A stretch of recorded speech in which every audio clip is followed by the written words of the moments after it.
নমস্কার সবাইকে, আমি মামুনি আবার চলে এসেছি আরেকটি নতুন রেসিপি নিয়ে।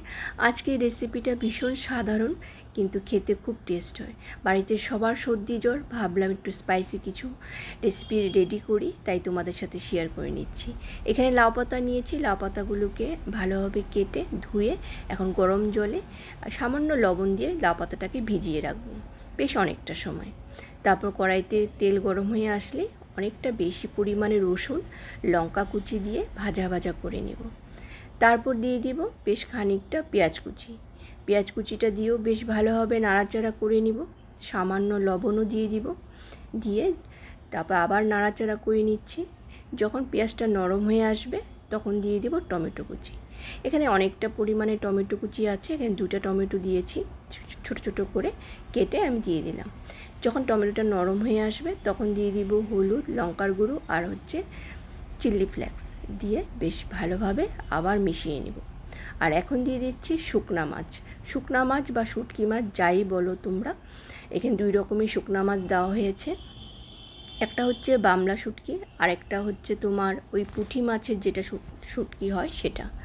তো দিয়ে বেশ ভালোভাবে সব কিছুর সাথে মিশিয়ে, যখন একদম সব কিছুর সাথে মিশে গেছে তখন আমি তুলে নিচ্ছি। আর এই দিকে দেখো আমার লাউ পাতাগুলো একদম নরম হয়ে গেছে। 2 হাতের সাহায্যে আমি লাউ পাতার থেকে জলগুলোকে বার করে নিব। বেশ ভালোভাবে একদম করে বার করে নিতে হবে। তারপর খুব যত্ন সহকারে কিন্তু লাউ পাতাগুলোকে খুলে নিতে হবে। ঠিক এই রকমভাবে এক এক করে সব লাউ পাতার ভাঁজগুলো আমি এভাবে খুলে নিয়েছি। তারপর একটা ব্যাটার রেডি করব। সেখানে আমি বেসন দিয়েছি, কালো জিরে, হলুদ, জিরের গুঁড়ো, লঙ্কার গুঁড়ো, চিলি ফ্লেক্স আর তোমার লবণ, সামান্য জল দিয়ে একটা পাতলা ব্যাটার রেডি করে রেখে দিব।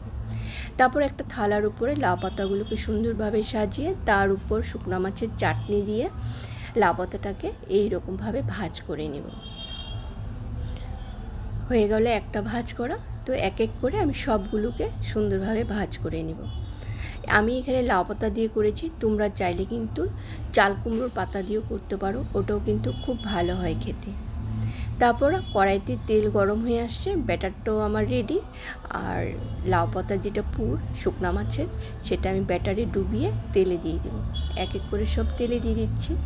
আর গ্যাসের ফ্লেমটা অবশ্যই কম করে এই ভাজাটা ভাজতে হবে, যাতে খুব তাড়াতাড়ি হয়ে গেলে কিন্তু টেস্টটা আসবে না। যত কম ফ্লেমের রান্না করবে ততটাই তোমার মচমচ হবে আর খেতে খুব ভালো লাগবে। লাল লাল করে ভেজে তুলে নিব। আর এই তো আমার ভাজা হয়ে গেছে, দেখো ঠিক এই রকমভাবে ভেজে তুলে নিতে হবে। খুবই